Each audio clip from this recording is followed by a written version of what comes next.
You have to remember, when you watch something like this movie, not a single bit of it is random or accidental. None of it. Because they had to draw, I don't remember how many frames per second these things are, 30 maybe it's a little less than that, but it's high quality animation. And so someone had to paint 30 pictures to get a second of this. You're not doing that accidentally. It's really expensive, and everyone has to agree on exactly what's going to happen. And you might say, the people who are doing this consciously know what they're doing, and the answer to that is, just like you do. Yes, they know, and no, they don't. And they know because they're really smart and gifted and all that, but they don't know because it's not all articulated, plus they're working in a group. So they know and don't know, just like you do when you're watching it, and when you do anything else. So now, they're also guided by what you might call, they're guided by their unconscious in the Freudian and in the cognitive way, partly because your unconscious value structures determine the direction and content of your perceptions. So it's built right into the way you move your eyes, because you tend to look at things you value, right? Or at things you're afraid of, like you look at things with valence, and part of the decision about what has value is dependent on the implicit structure of your moral system, because morality is about what's good and what isn't, and that's been partly a conscious construction of you, but it's partly something you've picked up by interacting with people like mad ever since you were born. You don't know all the rules any more than the damn cricket did. You just don't, and you can't, because you're too complicated. But you act them out.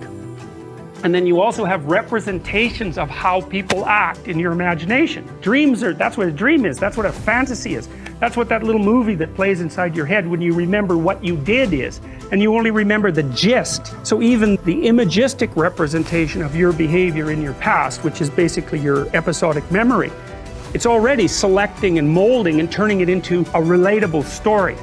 It can't help but do that. It's the only way you can represent it. And so you don't know how you do that or why you do that, but part of it's governed by this implicit morality that's part of your procedural memory system, part of the way you act and part of the way you move your eyes and listen to things and focus on them. And that's all being instantiated inside of you because of this immense social, your biology, but also this immense social project that you're continually engaged in. And so that informs what you remember, it informs what you imagine, it informs what we collectively imagine. It informs what we can collectively understand. And partly what you're doing while you become conscious of yourself is to map the implicit structures that already constitute you from society into explicit representation. That's what self-understanding means. And when you have that moment of insight about something you've done, it's like you're watching this repetitive behavior that you've manifested, probably that got you in trouble. It's your characteristic way of falling accidentally into chaos, and you talk about it, your problems, you talk about them with your friends, you talk about them, and maybe you have dreams about them, and you're trying to relate them, and you have memories about them that you can't get rid of because they're negatively toned, and so you talk about them, and then someone comes up with a little statement that links them together causally, and you think, aha, that's what I'm doing. And then maybe you can stop doing it, or at least maybe then you can think up some strategies for not doing it anymore. That click of insight doesn't occur.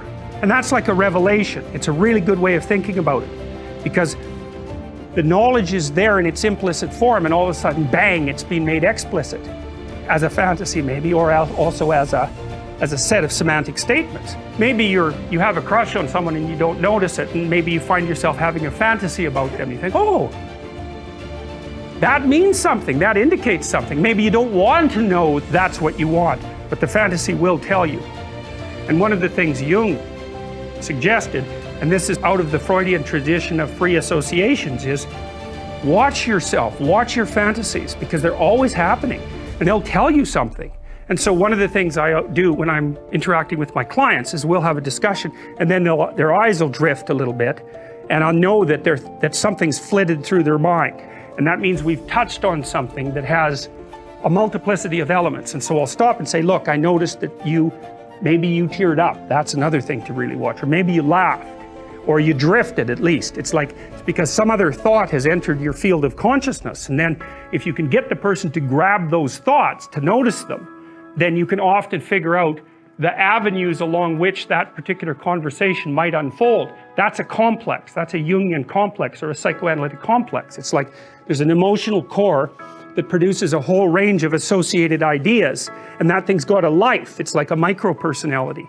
and it might have resentment in it, might have anger.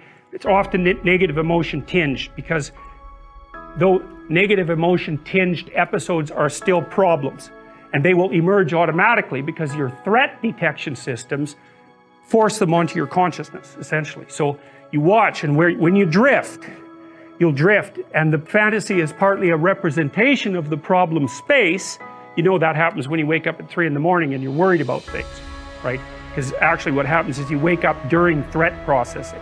And if you're depressed, actually that gets so intense you can't sleep. So then you just lay there all night worrying. Not fun. And those are fantasies about the negative elements of your past, present, and future. And the fantasies can also breed solutions. And that's partly why Freud regarded dreams as wish fulfillments. It's partly, and that was where he stopped. It's not correct. It's partially correct. It's like the fantasy will provide you with a problem and a potential solution, but they're more like problem identification mechanisms, the fantasies, with the possibility of a solution built in. And so a way of thinking about that is that you can generate potential futures. So they're like each segregatable environments according to the rules of your fantasy. Then you can generate little avatars of yourself that inhabit each of those little universes, and you can run them as simulations. And then you can watch what happens in the simulation, and if it's a catastrophe, then you don't have to act it out. And that's not exactly, that's akin to what you're doing when you go watch a movie, except that is much more coherent and well thought than just a dream, which is often quite fragmentary. And that's partly because the dream is willing to sacrifice coherence to play with category structures. And that's why in dreams things can change from one thing into another really weirdly.